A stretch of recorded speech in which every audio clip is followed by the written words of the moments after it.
ya zo wurin annabi Muhammad ya ce ya Rasulullahi addininka da na saurari abinda kake kira kai babu addinin da ya kai shi wurin Allah inna Allah ya'muru bil adli wal ihsani wa ita'i dhil qurba wa yanha 'anil fahsha'i wal munkari wal baghi ya'idukum la'allakum tadhakkarun. Addinin da ke cewa wa wasailal insana biwalidayhi husna, addinin da ke cewa yusikumullahu fi auladikum, wanda addini guda ya yi wasilci ma 'ya'ya su kula da iyaye, ya yi wasilci da iyaye su kula da 'ya'ya, ya yi wasilci da adalci.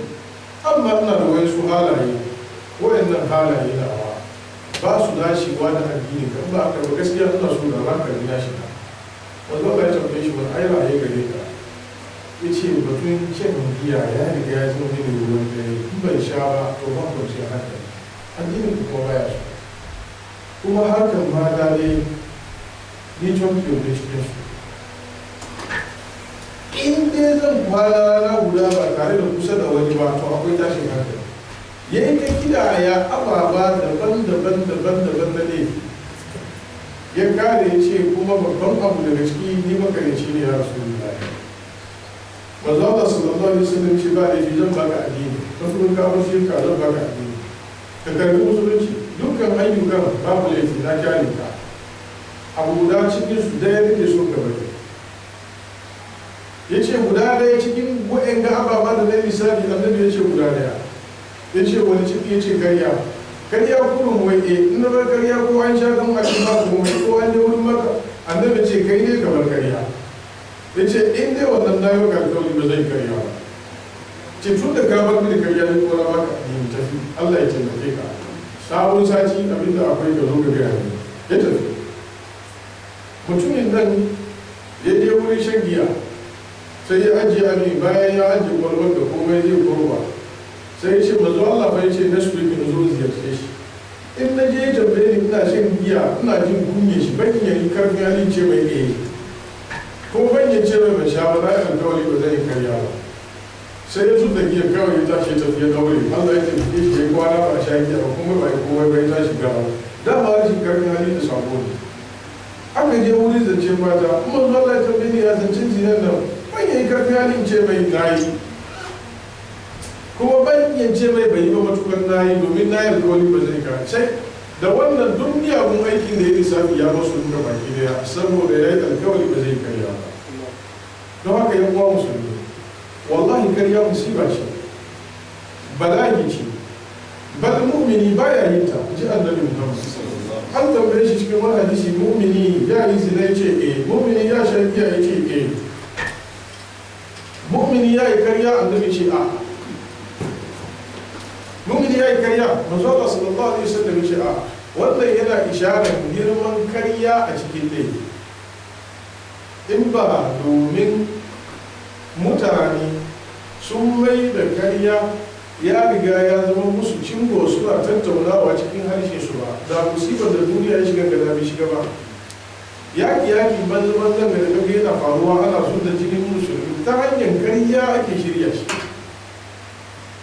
Ba karya aka yaka ce Saddam Hussein da kai kawo ko aka ja miliyan da aka kashe saboda karyar Polipaw da kawai ya je sai da da shi ya magana wa hudu yana karya.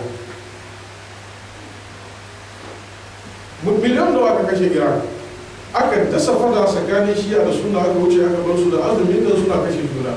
A wurin ku da baki mutu ya zai tara bambu ya kashe shi'a, a wurin ku da baki ya zai tara bambu ya kashe ɗan sunni. Sababin karya kurum da wayan su suka zama suka kirkiro, ga na Syria, ga na Libya, ga na kowane irin abu. Musiban duniya karya shi ne sababi, amma bawan Allah fara da kanka. Ka ji dai ya su duk wayan har da sinka, yana gaskiya yana faman yayi. To ittaqullaha wa kunu ma'as sadiqin. Daga cikin gaskiya shine mutum ya roƙe shi gaskiya a lokacin da ya ce ya tuba, Allah ya ga gaskiya a cikin zuciyar shi.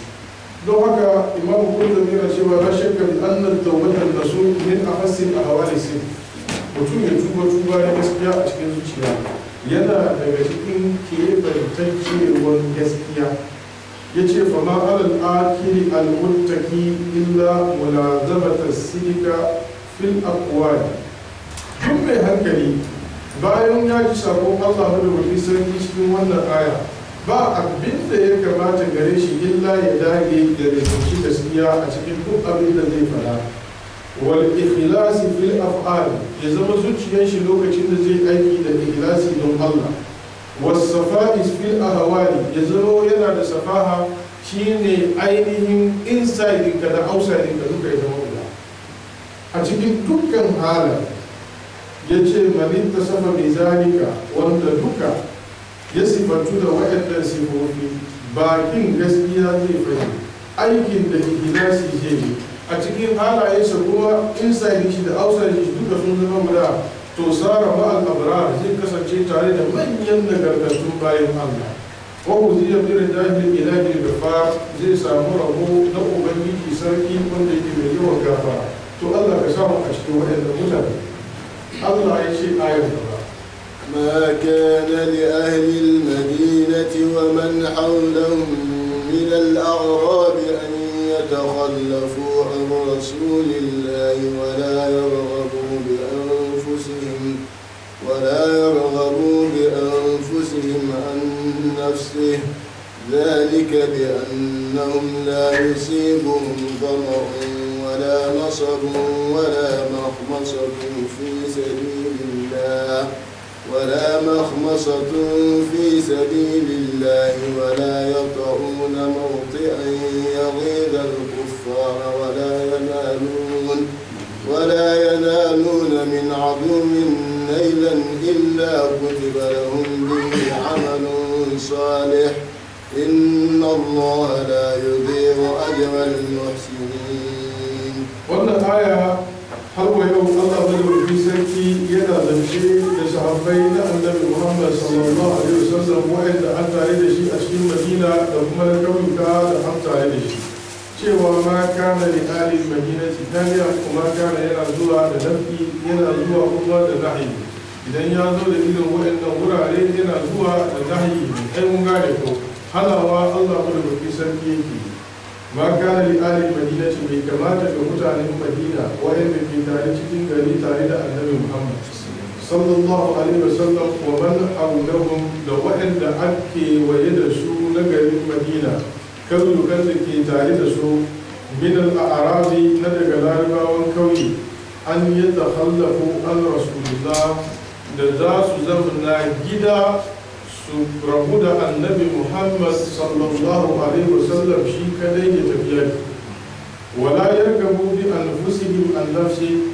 bai kamata kuma su fifita rayuwarsu da ransu da son zuciyarsu akan rayuwar annabi Muhammad sallallahu alaihi wasallam ba zalika wannan lamari bi annahum saboda cewa su la yusibuhum dhama'un babu wata kishin ruwa da za ta same su a cikin tafiya wala nasabun babu wata wahala da za ta same su cikin tafiyan jihadi wala makhamasatun babu wata sananin yunwan da zai kama su fi sabilillah a cikin jihadi don ɗaukaka kalmar Allah wala yaquna mawti'an ba za su taka wani taki ba ya gizo kufara wanda za su kushe wa kafurai idan sun kai gare su wala yanaluna min aduwwin nailan babu wani abin da zai same su na bacin rai daga makiya illa kutiba lahum bihi amalun salih face an rubuta musu aiki na kirki bihi da abin da ya same su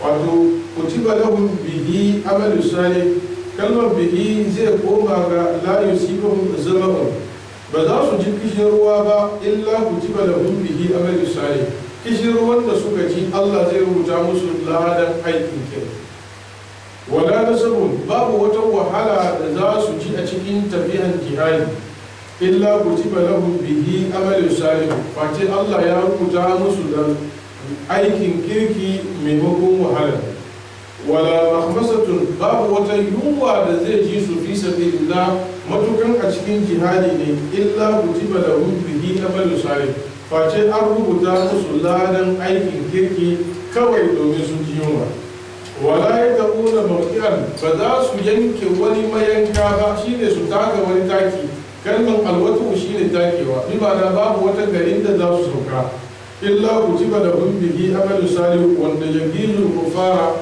za su kushe wa kawurai idan kawurai sun ji cewa manzo Allah sallallahu alaihi wasallam ya kawo musu hari gari su to sun shiga cikin tashin hankali. Annabi yana cewa nusirtu birru'u masirata shahr. Allah daga cikin abin da ya taimake ni shine ya sa tsoro a cikin zuciyar arna tun tsoron wata guda an kai gare su sun ji ina zuwa magana ya faru hankali ya tashi kuma ba su da kwanciyar hankali. Tsoron wata guda an kai inda sun ji ina zuwa to magana ta riga kuma ta lalace. Wala yanaluna min aduwwin laylan, babu wata bacin rai da zai same su daga makiyi illa kutiba lahum bihi amalu salih, face Allah ya rubuta musu ladan aikin kirki da duk abin da zai same su, sawa'an suka takobi ne ko kisa ne ko wani abu ne na bacin rai ko wani irin nauyin abu.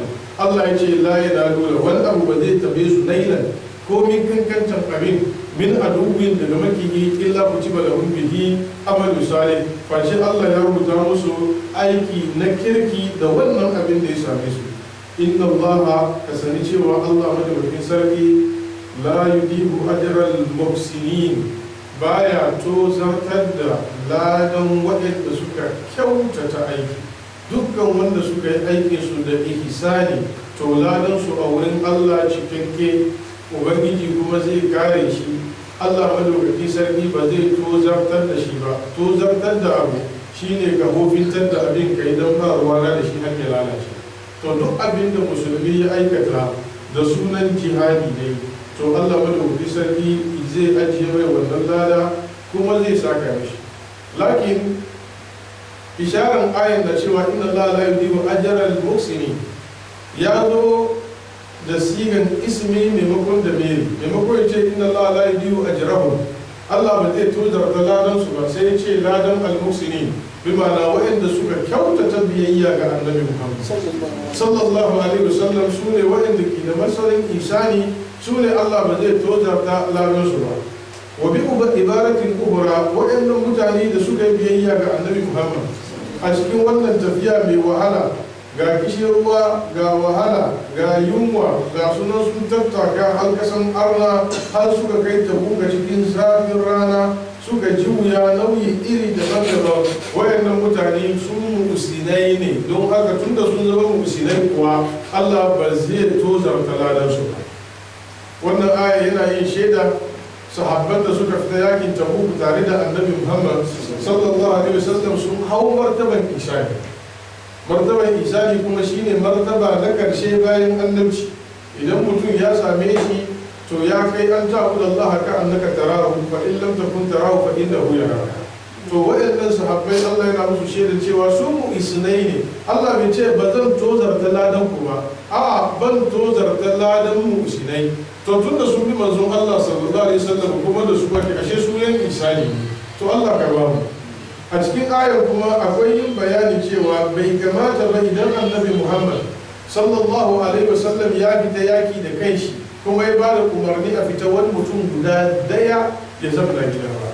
Wajibi ne ma kowa da kowa in dai annabi sallallahu alaihi wasallam kansa ya fita to babu daman zama gida ma kowa. Nan gaba wayansu malamai sun ce ayoyin mansur ya ce da wayansu ayoyi da ke zuwa gaba, ayar da ke cewa ma kana mu'minuna liyanfiru kafa, domin wannan aya yana ba da umarni a fita gaba ɗaya tare da annabi Muhammad, domin ya ce ma kana li ahli madinati wa man hawlahu an yatakhallafu an rasulillah, bai kamata su zamna gida su bar annabi Muhammad. A cikin ayan akwai yin bayanin cewa rayuwa na manzon Allah da ransa da sonsa da kaunansa shine wajibi a zuciyar mu'mini fiye da mai shi ya so kanshi.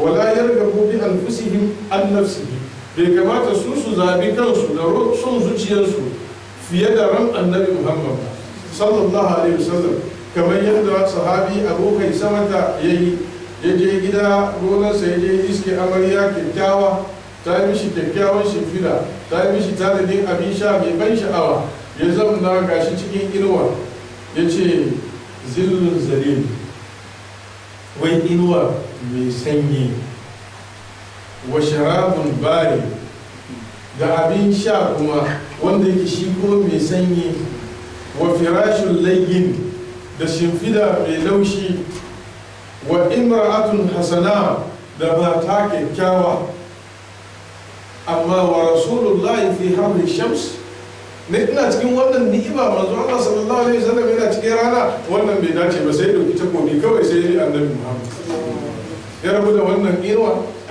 ya rabu da wannan abin sha ya rabu da wannan shimfida ya rabu da wannan mata kyakkyawa ya zabi annabi Muhammad sallallahu alaihi wasallam cewa bai dace ba shi ya zauna cikin wannan inuwa ya sha abin sha cikin sanyi ya kwanta wuri kwanciya mai kyau tare da mata kyakkyawa amma manzon Allah yana cikin harun shamsi zai tafi jihadi wannan bai dace ba ya fita ya je iske annabi Muhammad sallallahu alaihi wasallam a hanya a cikin wannan akwai ba da bayanin cewa mu'mini dole ne ya so manzon Allah sallallahu alaihi wasallam fiye da kansa kamar yadda ya tabbata cikin hadisi sayyidina Umar wata rana yana cewa annabi Muhammad la anta ahabbu ilayya min kulli shay'in illa nafsi cewa kai annabi Muhammad wallahi na fi son ka da komai sai dai zuciya na kawai kai raina kurum nake so fiye da kai manzo Allah sallallahu alaihi wasallam ya ce wallahi ya Umar la yu'minu ahadukum hatta akunu ahabba ilayhi min nafsihi wa walidihi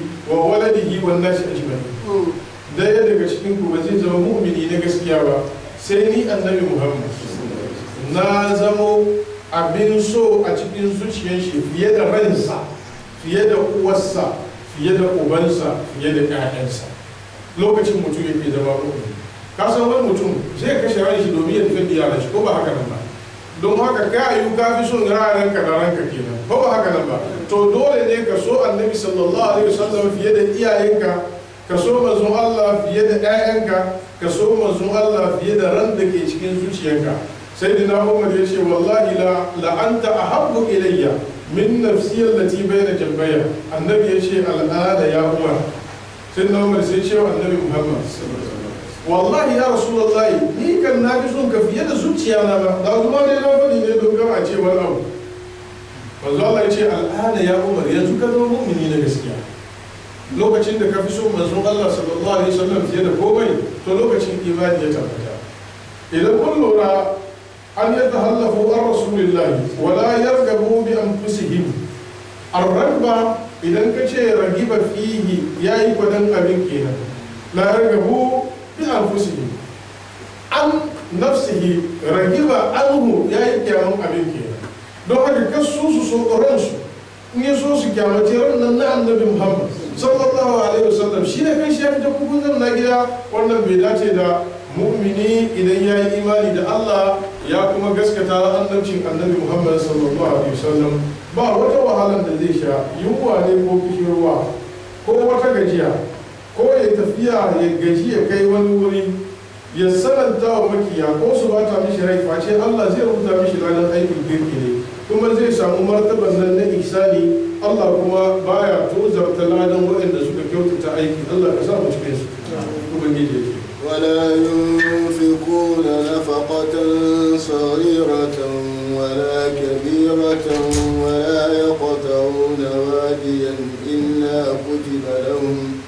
ولا يقطعون واديا إلا كتب لهم ليجزيهم الله أحسن ما كانوا يعملون سبحانه وتعالى يقول ولا ينفقون نفقة بذات ciyar da wata sadaka sagiratan komin kankan shi ko da dabino nan da mutumin nan ya kawo wanda suka ce mishi inna Allah ganiyun an hada ko da mai dabino kwando guda ne wala kabiratan ba za su ciyar da wata abin ciyarwa ta dukiya komin girman shi ko da irin abin da sayyidina Usman radiyallahu ta'ala anhu yayi na ja'aza sojoji 1000 ya ba su abin hawa ya ba su guzuri ya ba su kayan sinki da komai radiyallahu ta'ala anhu a ranar da manzo Allah ya tashi neman taimako ya ce sayyidina Usmanu sai ya tashi ya ce ya rasulullahi mutum 100 da ba su da ikon tafiya na dauki nauyin shi na ba su abinci na ba su abin hawa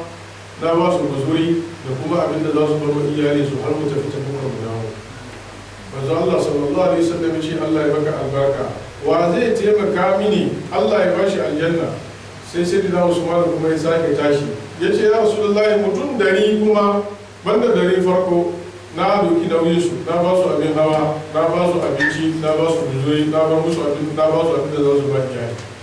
Annabi sallallahu alaihi wasallam ya ce wa zai taimaka mini, ina neman taimako. Usman Allah saka maka alheri janna. Sai ya zama sai kuma ya tashi ya ce ya Rasulullahi mutum 100 kuma na ba su abin hawa, na ba su guzuri. Ya yi haka har so 10 har mutum 1000 radiyallahu ta'ala. Manzo Allah sallallahu alaihi wasallam ya farin cikin da ba taba ganin farin ciki fuskan manzo Allah irin wannan ba. A ran nan ne ya ce ma darra Usman ma fa'ala ba'da hada. Daga yau sai dina Usman komai yayi abin ba zai cuce shi ba wani. Komai ne ya annabi ba sallallahu alaihi wasallam. Allah ya saukar da wannan aya yana yabon wanda ya kawo dabino kwando guda, yana yabon wanda ya ba da 4,000, yana yabon wanda ya ba da sojoji 1000. Ya ce wala yunfiquna nafkatan, babu wani abin da za su ciyar sagiratan abin komin kankanta shi, wala kabiratan komin girman abin, wala yaqta'una wadiyan, ba za su yanka wani gari ko wata zaza ko wata rafi ba, illa kutiba lahum, face Allah madauki sarki ya rubuta musu. Liyajziyahumullahu, Allah ya yi haka ne domin ya saka musu a hasana ma kanu ya'malun, da mafi alherin abin da suka kasance suna aikatawa, mafi kyawun abin da suka kasance suna aikatawa. Kaga kalmar ahsan harfin tafdili ne na wani abu, na hasanun ya nuna abin da wayannan sahabai suka yi wani abu ne hasanun ne, Allah zai saka musu da wani abu da ahsan. Ko ba haka nan ba? Allah madauki sarki ce ba zai saka, Allah bai ce zan saka musu da mai kyau ba, da mafi kyau, sai ya nuna abin da suka yi mai kyau ne, Allah zai saka musu da mafi kyau a cikin abin da suka aikata. Liyajziyahumullahu ahsana ma kanu ya'malun, Allah ya yi haka don ya saka musu da mafi kyau abin da suka kasance suna aikatawa. Waɗannan su ne sahabbai na Annabi Muhammad sallallahu alaihi wa sallam. Kowa yana kokari da ijtihadi irin nashi. Don haka maganganun da muka yi ta bari akan martaban sahabbai cikin wannan sura a wannan mazauni, watakila ne ya ishe ku haka ku kare mutunci su, ku kiyaye su, abin da ya faru a gare su bayan Annabi Muhammad sallallahu alaihi wasallam na sabani, to mutane ne da sayyidina Umar ibn Abdul Aziz ya ce Allah ya kare mu, ya kiyaye mu, ba mu zamanin su, balle lokacin da ake kashewa mu kashe wani. To mu ma mu kama bakinmu, kada mu faɗi abin da ya kamata zai zama damuwa ranar tashin kiyama. Magana bai kare ba, zamanin rigiman ba ka nan Abdul Nasir, balle kai ba rigiman ya shafe ka har ka shiga ka kashe wani, ko ba haka nan ba. To in shiru kuma da bakinka, kakka sa bakinka, mutumin da baka taba jinin shi ba, to kar ka taba mutuncin shi. Allah ka kiyaye, Allah ya ce. وما كان المؤمنون لينفروا كافة فلولا نفر من كل فرقة منهم طائفة ليتفقهوا في الدين ولينذروا قومهم إذا رجعوا إليهم لعلهم يحذرون. Wannan aya malamai sun ce masuhiya ce akan wancan aya da wuce, domin wancan aya ya ce ya kana da alif madinati wa man hawlahu min al-arabi an yatahallafu a rasulillah, bai kamata su zama su bar annabi Muhammad ba. Wai saboda shi wannan aya ya zo ya yi ta'asisi, abinda nake gani bai zama masuhiya ba amma yana zama ta'asisi, shine abinda nake gani rashi. Ba nan ta'asisi yakin da manzo Allah ya fita da kanshi ba dama wani ya zauna idan ya ba da umarni, amma yakin da bai je ba ya ce wa'ansu su tafi, to wannan yaki akwai dama wai su zama tare da shi su koyi addini. Shine abin da wannan aya yake ba da ishara. Malamai sun ce sababin saukan wannan aya yayin da aka zargi mutane da suka zamna gida suka bar manzon Allah sallallahu alaihi wasallam ya tafi yakin Tabuk, sai sahabbai suka ce daga yau ba wata yakin da za ta zo manzon Allah ya ba da umarni mu saura gida. Sai sa da manzon Allah ya ja'aza saraya cewa su tafi wurin jihadi, sai waɗannan mutane baki daya kowa ya zaburo ba dama ba wanda ke so ya zamna gida. Sai Allah ya saukar da wannan aya ya ce wa ma kana mu'minuna liyanfiru kafa, bai dace ga mu'minai su duka baki daya yanfiru su fita baki daya su tafi jihad dukkanin su ba. Falaula nafaran min kulli firkatin, ina ba da za a ce nafaran wa'yansu jama'a min kulli firkatin a cikin kowace kabila cikin kowane dangi minhum ta'ifatun a samu wa'yansu 'yan bangare kaɗan su zamna gida tare da annabi Muhammad sallallahu alaihi wasallam illan zaman su gida liyatafakkahu fi dini domin su rinka kara samun fiqh shine kyakkyawan fahimta a cikin addini wal yunziru qaumahum sa'annan kuma su yi gargadi wa mutanensu da suka fita jihadi idza rajahu ilayhim idan sun dawo gida zuwa gare su la'allahum ya'zarun watakila za su ji tsoro su kiyaye dokokin Allah madaukakin sarki hatta a cikin jihadi kuma wannan aya sai ya zo ya kasa jihadi nauyi biyu jihadin da manzon Allah ya fita dole ne kowa ya fita in annabi ya bada umarni jihadin da manzon Allah ya zamna gida kai da annabi ya kwanci ka tafi kai ne dole ka tafi sauran sahabbai a samu wayansu su zamna gida tare da annabi Muhammad sallallahu alaihi wasallam su rika koyon addini suna koyon fahimtar musulunci idan wayancan da suka je jihadi sun dawo wayanda suka zamna suka koyi ilimi wurin manzon Allah sai su yi musu bayani bayan ku aya kaza ya sauka bayan ku hadisi iri kaza ya sauka bayan ku wani sahabi ya yi tambaya iri kaza su yi musu bayanin dokokin Allah la'allahum ya'zarun watakila sun ji tsoro su kiyaye waɗannan dokoki a cikin wannan aya akwai bayanin cewa koyon ilimi na addini wajibi ne al'umma annabi Muhammadu sallallahu alaihi wasallam kamar yadda jihadi ke tafiya wajibi saboda wannan aya ne malamai suka ce jihadi fardu kifayatin ne ba fardu ainin bane illa man ta'ayyana lahu zalika abinda ake nufi da fardu kifayatin dole ne akan jama'an musulmi idan waɗansu bangare sun tashi suna yi to ya fadi bisa kan sauran mun gane ma na fardu kifayatin ko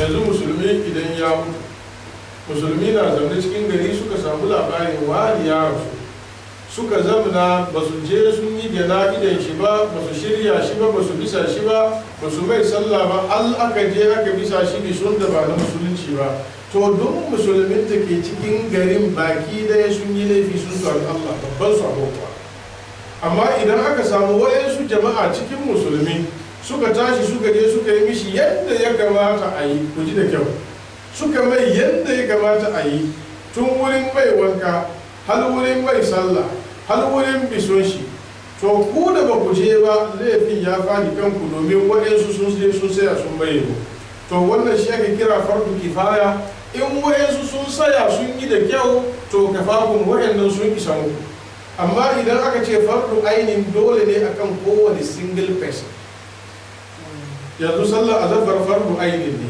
ka gane ko kowane mutum guda dole shi ya azafar azafarin wani bai dauke ma wani amma sallan gawa in wayansu suka yi sun dauke ma wani kun gane wannan magana to jihadi fardu kifayatin ne haka malumman sunna suka tafi da ittifaki illa wannan ittifaki shay'un fi shay'in min an-nazar al-shaykh Ahmad bin Abd al-Halili shi ka yana cewa ayoyin jihadi da suka bada umarni suna tilasta ma kowa da kowa illa wannan aya na suratul tauba kurum yace ma kana mu'minuna liyanfiru kafa bai kamata musulmai duka su tafi ba yace wannan idan manzo Allah na da rai kenan saboda shi wurin shi ne za a zanna shi annabi Muhammad in ya so a koyo addini to amma manzo Allah ya bar rahimai ai ko ba haka ba ai ya bar warasatul anbiya wayanda za su rika karantar da mutane addini sannan idan an kafa daula aka doki sojoji wanda su jihadi su ne wajibi a kansu in an tada jihadi ba dama wani soja ya gudu dole ne sojan gari in kana soja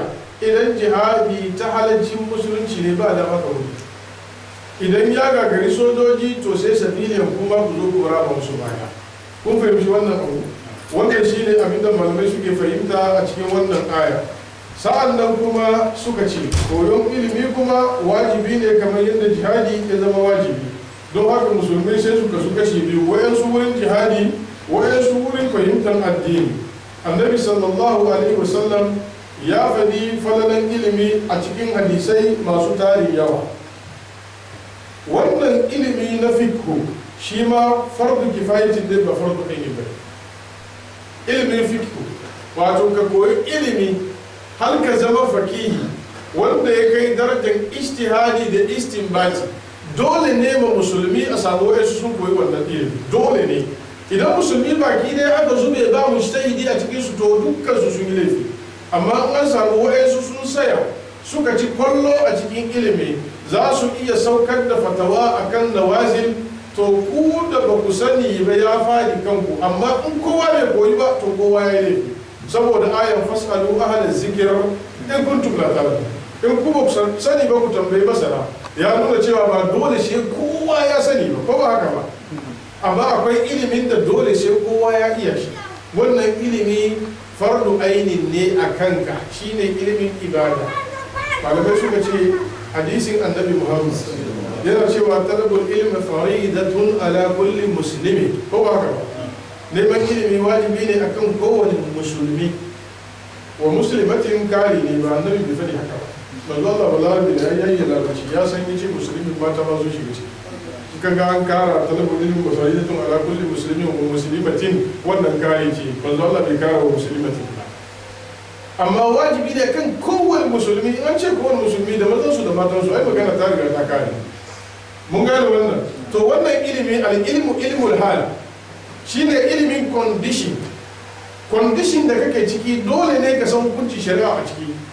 Yanzu mutum da ya ce la ilaha illallah muhammadu rasulullah ya zo musulmi, sallah azhar ya zo kama shi, ko ba haka ba, to dole koyi sallah azhar.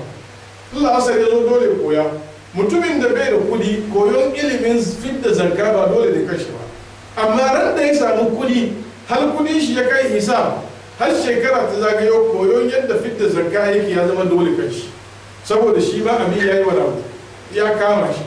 Wanda bai da ikon tafiya haji, koyon ilimin tafiya haji ba dole ne kashi ba, amma ran da tafiya haji ya kama shi to ya koyi yadda zai je ai haji ya zama dole kashi.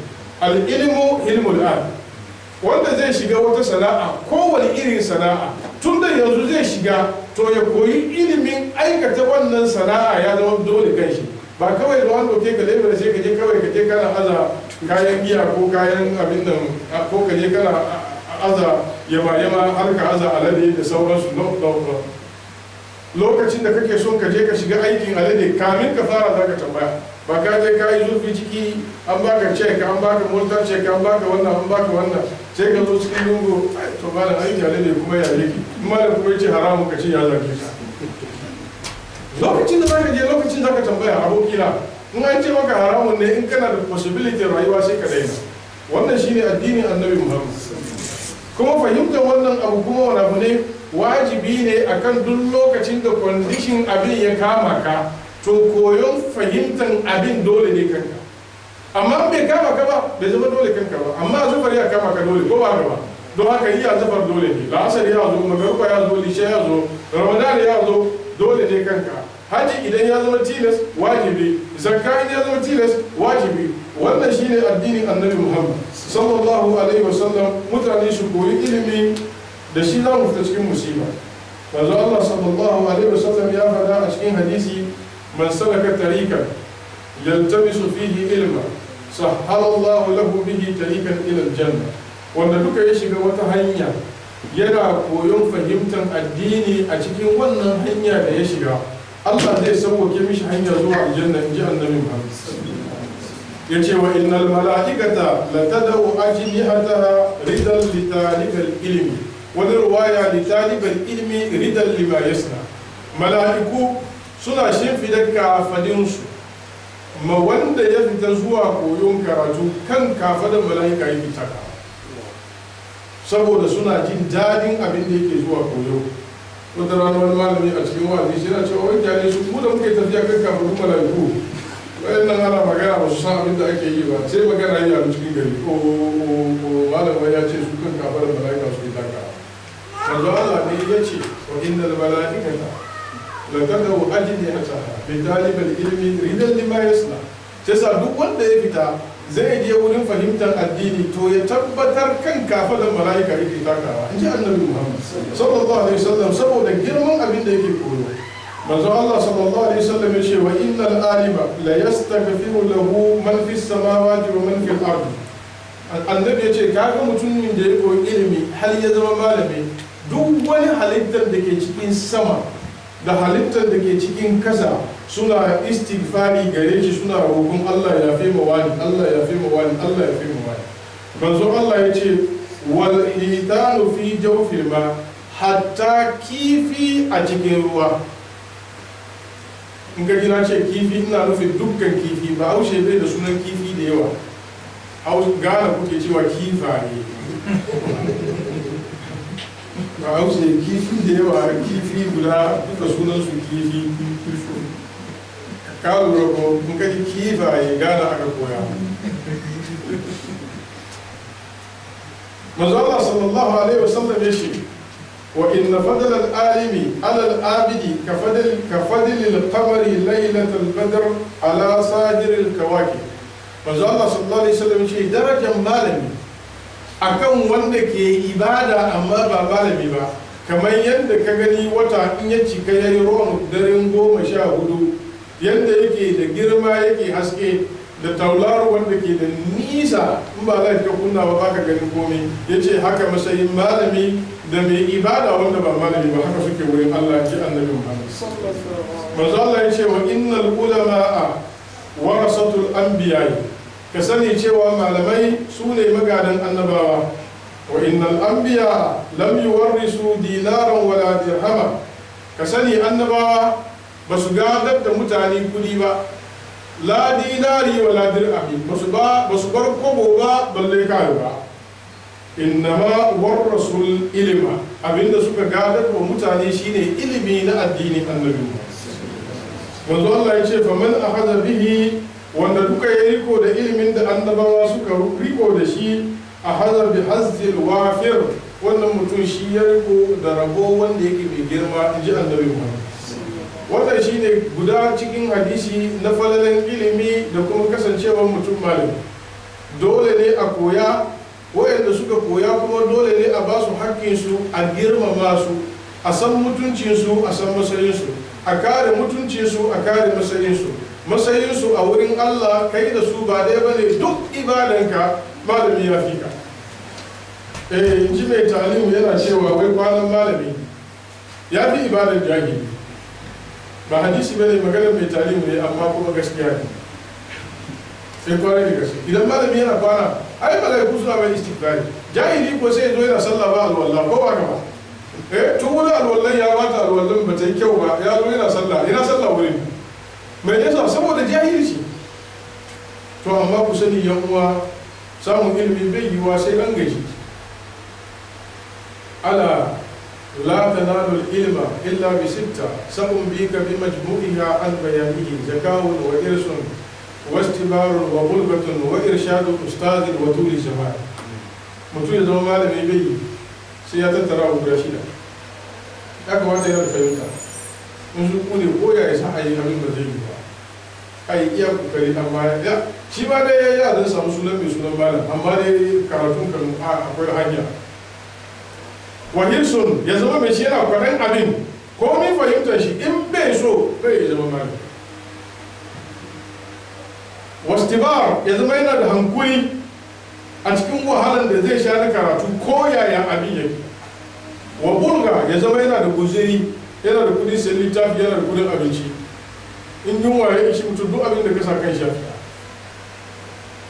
Wa irshadu ustaz ya zama malam kuma yana son batun almajiri, in ba kawai mishi ba zai karatu ba. Domin malamin yana son almajiri shi zai ba shi point guntu da in tattara su yanzu ga sai samun ilimi ya mishi. Kuma ya zama tulin zaman yana da sauran rai, domin in baka da sauran rai ka mutu baka ba samu, baka ba zama malami. Kuma ka sani kudi zai samu wasu da wahala. To ilimi ne kake so ka zama haka kawai ba tare da ka gaji ba, dole shi an soma. Allah ka ci tausayi, Allah madauki sarki shi. يا أيها الذين آمنوا قاتلوا الذين يلونكم من الكفار وليجدوا فيكم غلظة واعلموا أن الله مع المتقين. يا أيها الذين آمنوا يا قوي أنكم إيماني الله إيماني نجسيا قاتلوا الذين يلونكم من الكفار وياكي وإنك قصد قوم ندك كابري وليجدوا فيكم غلظة ku bari su ji zafi da sanani a wurinku wa'alamu ku san annallaha cewa Allah ma'al muttaqina yana tare da masu tsoronsa. Wannan aya yana daga cikin ayoyi da suka zo su ba da tsarin jihadi na musulunci, shine qatilul lazina yalunakum, ku yaki kawuran da an kusa da ku. Malamai suka ce na farko ba kawurin da ke kusa da kai da ya kai shedanin da ke cikin son zuciyanka, ba kawurin da ya kai shi. Shi yasa al-jihad bin nafsi akbarul jihad, mutum ya yaki son zuciyar shi shine babban jihadi number 1. Idan ka iya son zuciyanka ka karbi imani na kwarai, duk abin da Allah ke cewa a yi kana kokarin yi, in shedan ya zo ka buge shi kaya. Duk abin da Allah ya hana kana kokarin bari, in shedan na so ya zayyana maka ka buge shi kaya, to lokacin kai mujtahidi ne ta kwarai, kai ne wanda suka yi jihadi babba. Jihadi na biyu shine jihadi da takobi. Kamin ka je nisa, wa anzir ashiratakal aqrabina, shine ayan da aka fara gaya wa Annabi Muhammad. Ka fara yi mai na kusa da kai gargadi tukuna. Manzo Allah sai da ya fara tara mutanen gidan shi, ya yi musu nasiha, ya ce da shi ni nazirun lakum bayna yaday azabu shadid. Babban nan nashi Abu Lahabi ya ce tabballaka, Allah ya ce tabbace da Abi Lahabi wata. Ya la'anci manzo Allah, Allah ya la'ance shi. Muhim ka iya zuciyanka. Don haka kamin annabci ya zo wa Annabi Muhammad, sai da ya yi lokaci mai tsawo yana zuwa cikin garul ira, yana ijtihadi, yana bauta wa Allah, har lokacin da ya cika shekara 40 tukuna. Manzo Allah yana fama da zuciyarsa, yana kokari, yana ijtihadi, shi kada ya san abin da yake yi. Bayan ya cika shekara 40, hankali ta cika, shekaru ta kai matuka, ina nufin kamala, kar wani ya ce before hankali shi bai cika ba haka nake nufi ba. Shekaru ta kai shekarun kamala, zuciya ta yi karfi da za ta iya face kowane irin responsibility. Tukuna mala'ika ya sauko wa Annabi Muhammad sallallahu alaihi wasallam ya ce da shi ikra, yi karatu. Bayan karatun ikra an kawo, yana zuwa hanya, duwatsu duka suna mishi sallama, assalatu wassalamu alaika ya rasulallah, assalamu alaika ya nabi Allah. Annabi ya zo gida duk da wannan sai da ya zo cikin firgita da razana. Mata ta lullube shi, Allah ya ce ya ayyuhal muzammil qumil layla illa qalila nisfahu aw inqus minhu qalila aw zid alayhi wa rattilil qur'ana tartila inna sanulqi alayka qawlan sakila. Kamin a cewa Annabi Muhammad yayi wa'azi, sai da aka bari yayi ibada mai sanani domin spiritual development, shine qumil layla illa qalila. Ya tashi yake kiyamun da layli, ba hutu. In an tashi bayan an yi lisha, an kama sallah kenan wo har sai lokacin da asuba. Don haka manzon Allah ya kai lafiya har kafan shi kumbura. Wani lokaci in abin ya ishe ka nisfahu, kai rabi, aw in kusminu qalilan, ko ka dan rage, aw zid alai, ko ka kara more than half. Sai da zuciyar ta yi karfi, saboda mai inna sanulki alayka qawlan sakila. Bayan wannan ne aka ce ya ayyuhal mudassir kum fa anzir. Don haka idan mutum bai iya ya yaki son zuciyar shi ba, ya tashi da takobi wai zai je jihadi ya yaki arna, akwai ban tausayi, akwai ban dariya. Akwai ban tausayi, a kuma akwai ban dariya. Qatilul lazina yalunakum, ku yaki wanda ke kusa da ku first. The best abin da ke kusa da kai farko shine shedan, na biyu shine son zuciya. Yan uwa, akwai shedan, akwai son zuciya, bin duka suna tare da mutum. Shedan daban, son zuciya daban. Shaidan yana zuwa ya nashi, son zuciyanka kuma yana barka je kai na shaidan. Don haka idan mutum son zuciyar shi ya rinjaye shi, sai ya zama almajiri shaidan ba, shaidan zai fi shi. To masaluhum ka masalil kalbi in tamil alaihi, mai Allah yake cewa cikin suratul A'raf, watlu alaihim naba allazi atainahu ayatina fansalaha minha. Allah ya ce fa atba'ahu shaytan fa kana min al-gawin. Ka karanta musu labarin mutumin da muka bashi ayoyinmu, sai ya swance jikin shi gabarin ayoyin, ya bi son zuciya, sai shaidan ya zama almajirin shi. Atba shaitan ya bi shi, ba shi bi shaidan ba. Sai sa son zuciya shine babban abu. Annabi Yusuf a cikin suratul Yusuf me yake cewa a cikin suratul Yusuf, wa ma ubarri'u nafsi inna an-nafsa la'ammaratun bisu illa ma rahima rabbi. Bai iya kubutar da kai, domin zuciya abinda take command kullum shine mummunan aiki. Don haka try ka yaki wannan face, ka yaki shedan, sa'an nan ka yi mannayiban ka wa'azi. Idan an kai na takobi kuma a ce ku mutanen Belgium kun zama musulmi in Belgium general, in za ku tafi jihadi first sai ku fara da Holland ko Luxembourg, amma kar ka bar su ka wuce ka je Spain. Idan ka fara daga Spain yan Holland sun zo ta baya an sa ka saka, shi yasa ana zuwa sannu ne garin da ke kusa da kai sai ka attack wannan. Attack na farko a musulunci wa'azi, idan sun kiya tukunan jijiya, in sun kiya takobi. Ba musulunci na dokan takobi ne ya je ya kai mutane a taka ba, bai yin wannan. Wa'azi yake farawa, in sun ki karba su biya jijiya su zama na lafiya, in sun ki karba idan alul kitabi ne sai a kai takobi don sun ki bari gaskiya kai wa al'umma annabi Muhammad. Saboda shi haka ake yaki sannu kafirul lazina yunakum min al-kufari, idan an je wurin yaki wal yajizu fikum bil za su ji zafi a wurin ku, bi ma'ana ku yi da zaruntaka, ku shiga cikin su, ku dasa na dasawa, ku sara nasarawa, kada ku koma baya.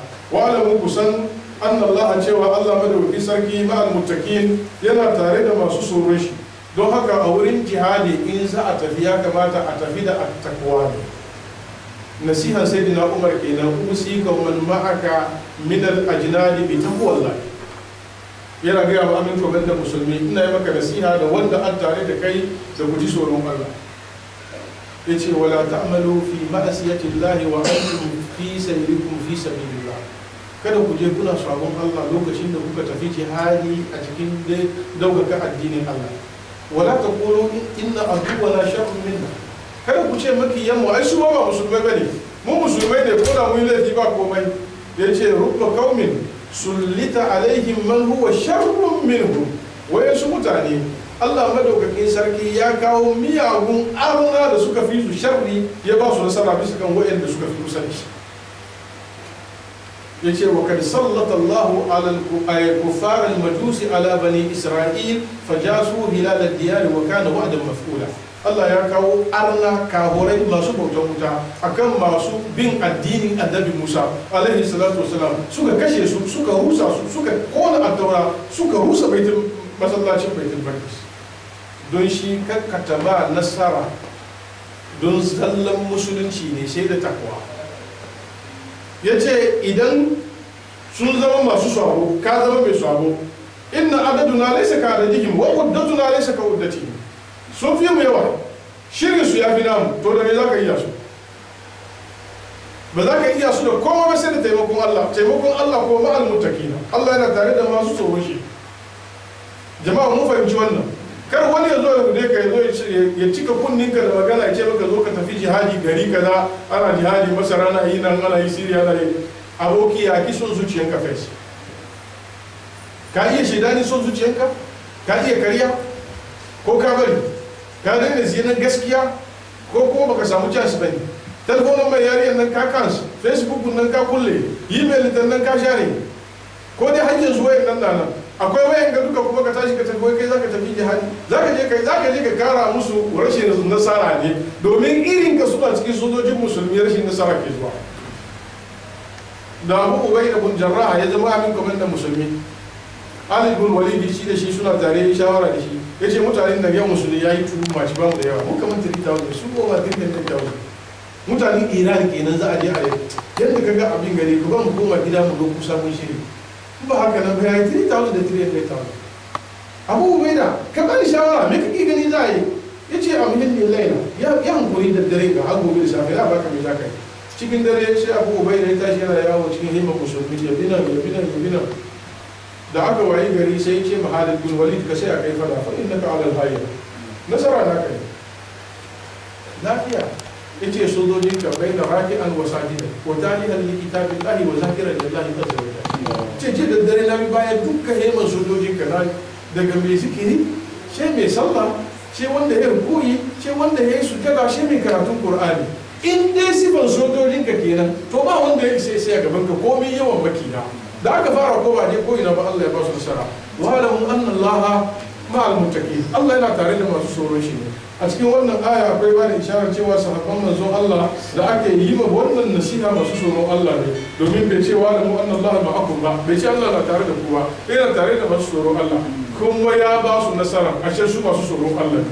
Allah shi ne masani, Allah ya ce وإذا ما أنزلت سورة منهم من يقول أيكم وإذا ما أنزلت سورة فمنهم من يقول أيكم زادته هذه إيمانا فأما الذين آمنوا فزادتهم إيمانا وهم يستبشرون سبحانه وتعالى يشي وإذا ما أنزلت سورة إذن أكا سوكت وتصورة أتكين القرآن فمنهم daga cikin su munafukan nan man yaqulu akwai wanda ke cewa ayyukum zadatuhu hazihi imana, yana gaya wa dan uwan shi munafiki yin izgili da ba'a abinda kuka ji sabo bakin Muhammadu nan a fadin su can wai Qur'ani cikin ku waye gaskata abin da yake fara, wa imanin waye karu cikin ku cikin abin da kuka ji. Allah madaukaki sarki sai ba da raddi akan su yace fa ammal lazina amanu, amma mu'minai ta kwarai fa zadatuhum imanan, idan Qur'ani ta sauka ko wata sura ta sauka sai ya kara musu imani, wa hum su yastabshiruna, suna farin ciki, suna ba juna bushara. Allah ya saukar da sabon sura, ya ba da umarni a tafi jihadi, ya saukar da wata aya ya ambace mu muhsinai, ya saukar da aya ya tona asirin munafukai, ya saukar da aya ya faɗi sifofi iri kaza iri kaza iri kaza. Imani ne tunda muna cikin su alhamdulillah, iri kaza munafunci ne tunda ba mu ciki alhamdulillah. Su mu'minai duk ayar da zai sauka Qur'ani sai ya kara musu imani, kuma suna farin ciki, suna ba juna bushara. Amma kafurai da munafukai sai suna izgiri aboki abinda ka jin nan ko ka sake rayuka imanin waye karu a cikin ku. Wannan sifa ce ta munafunci sansa. Allah madauki sarki ya kiyaye. A cikin ayan akwai isharar cewa yawan sauraron Qur'ani da fahimtar abin da ke ciki yana kare imani. Fa amman lazina amanu fazadatuhum imanan, mu'minai sai imanin su yayi wannan ya karu. Al-imanu yazidu wa yanqusu, shine ainihin aqidan ahlus sunna wal jama'a kaliman wa hadisan. Imani na karuwa da yawan aikin kirki, da yawan sauraron Qur'ani da hadisin Annabi sallallahu alaihi wasallam, da kokarin fahimtar wannan abu. Duk mutumin da Qur'ani ne gaban shi, fahimtar menene Qur'ani gaban shi, to dole imanin shi ya ta increase kadan. Kai da sha'aninka ba irin wannan bane, ba yadda za a yi kai kusa da shi. Wannan kai kusa da shi har abada ka faɗi ne, sai dai kai kusa bane. Allah dai ka kiyaye. Ubangiji ya ce وأما الذين في قلوبهم مرض فزادتهم رجسا إلى رجسهم وماتوا وهم كافرون. وأما الذين في قلوبهم مرض، أما وند أكوي cuta munafunci a zukatansu idan sura ko aya ta sauka fazadatuhum rijsan, abinda zai sauka na Qur'anin nan sai ta kara musu wata cutan da dauda na munafunci, ila rijisihim, zuwa munafuncin da cutan da ke cikin zuciya. Wa matu, har su lullube zuciyan munafuncin ta zama ita ce hakima, su mutu wa hum kafiruna, suna kafirai. Wannan shine sifan munafunci. A duk lokacin da aka yi sawa aka ce Allah ya ce, a duk lokacin da aka yi sawa aka ce manzo Allah sallallahu alaihi wasallam ce, in abin ta faɗi kanka, in kai mumini ne kana gyarawa ne, retire ba ka zaka. Amma ka ce da kai ake an zage ka, yanzu ba ne kake neman warewa ka kara, wannan sifan ka kenan. Abinda wannan wa'azi zai kara maka, in wani da zai wazi wallahi ba mu ji, wallahi ka kuji tun da dai alkur'ani zai fada, kuma ku munafukan ne abin ya sauka kanku. Fadalatuhum rijsan ila risihi, duk abin da za a fada na Qur'ani ne zai kara musu dauda. Da ba akwai munafuncin, sai sa abin da ake cewa in ji Allah sai munafunci ta karu, sai kaga sun gudu inda kake zaune, kamar yadda ayar Qur'ani zai faɗi gaba. Duk inda za a fada kaga irin wayannan mutane sun gudu. Je gaba, ne aya ce. أولا يرون أنهم يفتنون في كل عام مرة أو مرتين ثم لا يتوبون ثم لا يتوبون ولا هم يذكرون. أولا يرون شو وإن متعني باسا غني أنهم cewa su yuftanuna akan jarabce su fi kulli amin a kowace shekara marratan aw marratayn akan kawo musu jarabta daya ko so biyu, wani lokaci na mutuwan iyali, wani lokaci na rashin lafiya, wani lokaci na saukar da waɗansu surori masu gwabantawa da girgizawa. Sun mala'itu na duk da haka ba za su dawo su tuba su gyara halayensu ba, wala hum yazakkaruna, amma ba su tuba ba za su wa'azantu su gane wannan magana ta Allah ce, bari mu kiyaye, in ya so ya kiyaye mu ba. Waɗannan mutane ba za su yi wannan tunani ba. Allah ya ce وإذا ما أنزلت سورة نظر بعضهم إلى بعض هل يراكم من أحد ثم انصرفوا صرف الله قلوبهم بأنهم قوم لا يفقهون. وإذا ما أنزلت سورة الله مدوكي سركي يلا تشيو النبي محمد وسولا راجو جسبو في منافقين إذا أكا سوكد وتسورة a lokacin da ake karantawa a gabansu nazara ba'aduhum ila bani, sai waɗansu munafukai su kalli juna yan uwansu munafukai, hal yarakum min ahadin, su ba juna sa'i da ido, shin wani da yana kallon ku lura ku gani, in mun tashi annabi ya gane ko wani ya samu da ido, domin an gane su, an gane sifofinsu.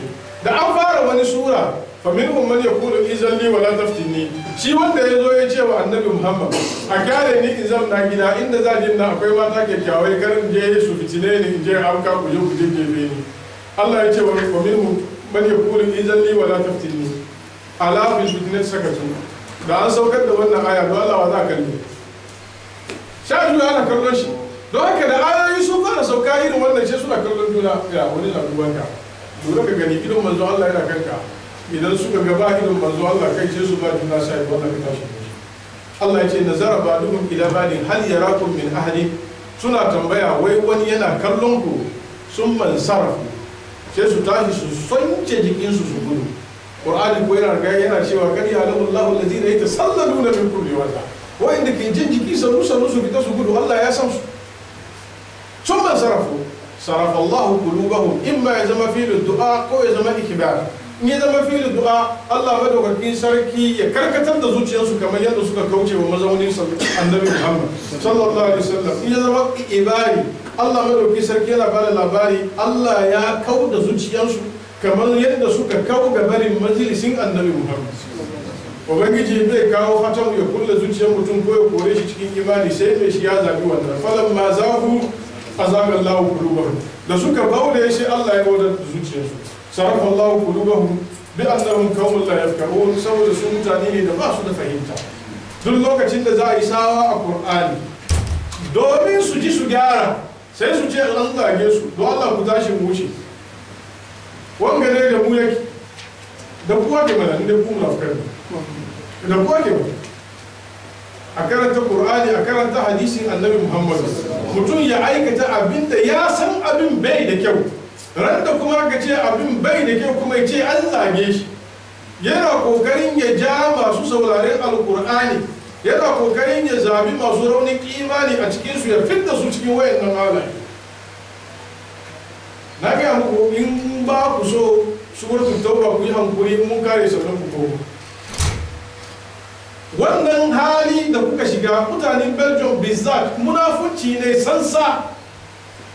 Kai da ake kokarin a jaka a fitta kai cikin jama'an da ke Qur'ani, masallaci, sallah, ibada, ba su da wani aiki sai yayi za a karantar da yara a koyi addini, a gyara. Ka yi hankali da wanda ke so ya jakan nan. Munafuki ne da nassin Qur'ani yana so ya jefa ka cikin munafukai. Kar ka yadda ka sa kafanka ka dage ka tsaya sayin daka ka guje shi. Almaru ala dini halilihi falyanzur ahadukum man yuhali. Mutum yana kan tabi'an addinin abokin shi ne, kowa ya duba wane ne abokin shi. Al-akhillahu yawma izin ba'duhum li ba'din aduwwun illa al-muttaqin. Na kuma yana da ban takaici da ban kasanta, wai su ma ba ma abutai ba abutan ma ba shi sakali su ko kankani, amma da yake munafunci ya gama su saboda wannan har kwamiti su kai. Allah ka ji tausayi. wallahi summa tallahi duk wani mutumin da ya karanta maka Qur'ani ya faɗi aibinka wallahi yana son ka ne. In ka ga dokta yana fasa tumbin mutum wai zai mai operation yana jin tausayin ka ne, akwai wata ciwo inside yana son ya cire, shi yasa sai ya saga fatan kaji zafi tukuna sannan a fidda wannan ciwo a yar. Alheri ake so gare ku gode ma Abdul Nasir, Allah ya saka mishi da alheri. In ba da Abdul Nasir ba shi ne sababi da karatun gani bai yi ba, da ban zauna nan ba kuma da ban ce komai ba. Adamu Allah ya ji kai shi wurin rasuwa Adamu mutum ya yi translation larabci wani sun tare suka gane kamar mun yamce ilif bawa.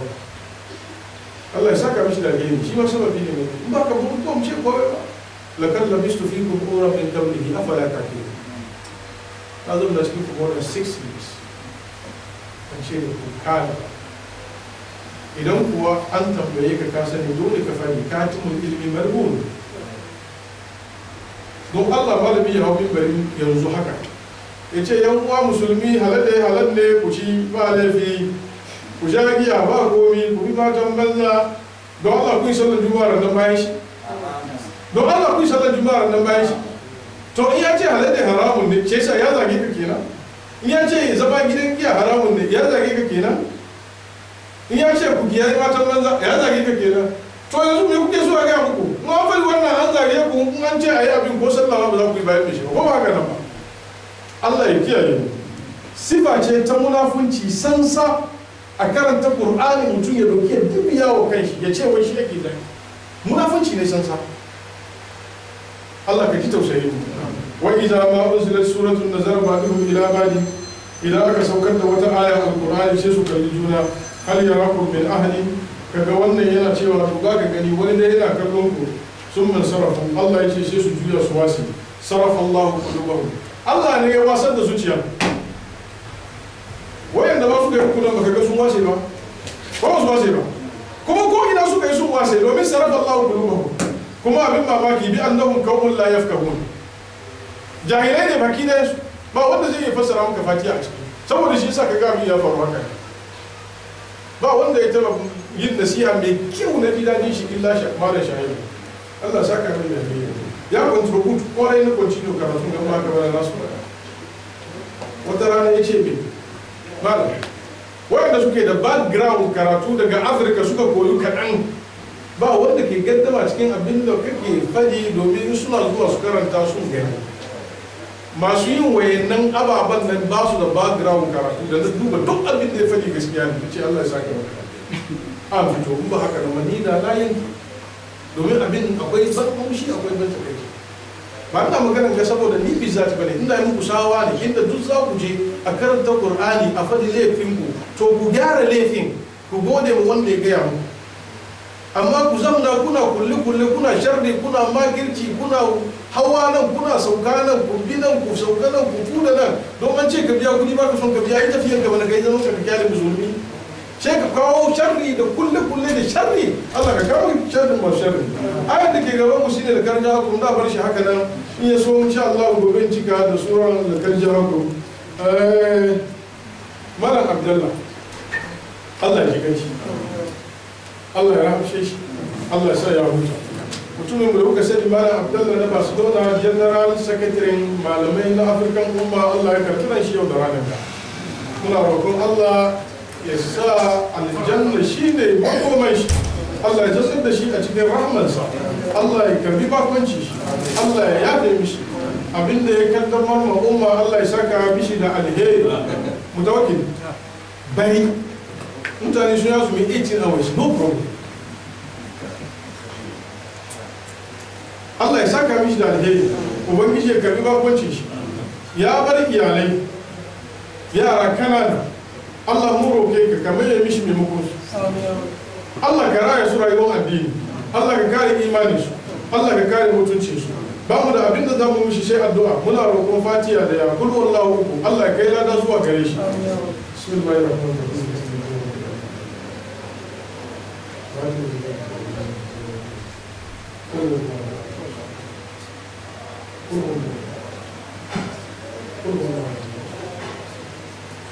اللهم انك تعلم ما نوينا بهذه القراءه واجعل صواب ما كان ونور ما تلوناه هديه واسعه الى روح عبدك عبد الله فطان اللهم اغفر له وارحمه وعافه واعف عنه واكرم نزله ووسيم الحلب واغسله بالماء والثلج والبرد ونقيه من الذنوب والخطايا كما ينقى الثوب الابيض من الدنس وارحمنا اللهم برحمتك اذا سرنا الى ما ساروا اليه اللهم الحقه بنبينا محمد صلى الله عليه وسلم اللهم ان كان مسيئا فزد في لسانه وان كان مسيئا فتجاوز عن سيئاته اللهم لا تعرضنا اجرا ولا تفتنا بعده بسر الفاتحه.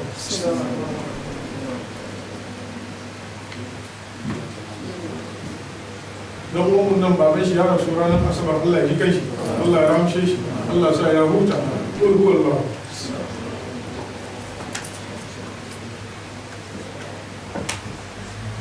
ربنا تقبل منا الصلاة والصيام واشرنا في زمرة خير الأنام dukkan mu yayi muna gidan gaskiya Allah ya ji kansu Allah sa su huta Allah ya ba su albarkacin wata Ramadan Allah ya shigar da su aljanna wayanda ke cikin karama Allah ya kara musu wayanda ke cikin wani hali ubangijin Allah ya fidda su ya sa su cikin aljannan nan nashi albarkacin wannan wata ya sa su cikin kutafa shayar Ramadan mu da su duka idan Allah ya gama mu tare da shi ya sa mu da Allah muna cikin yadda yana cikin yadda ya sa mun wazaunin nan da annabi Muhammad sallallahu alaihi wasallam subhana rabbika rabbil izzati amma yasifun wa salamun alal mursalin walhamdulillahi rabbil alamin.